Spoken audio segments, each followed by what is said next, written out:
تبارك الذي بيده الملك وهو على كل شيء قدير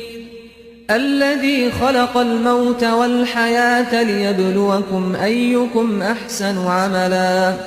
وهو العزيز الغفور الذي خلق 7 سماوات طباقا ما ترى في خلق الرحمن من تفاوت فارجع البصر هل ترى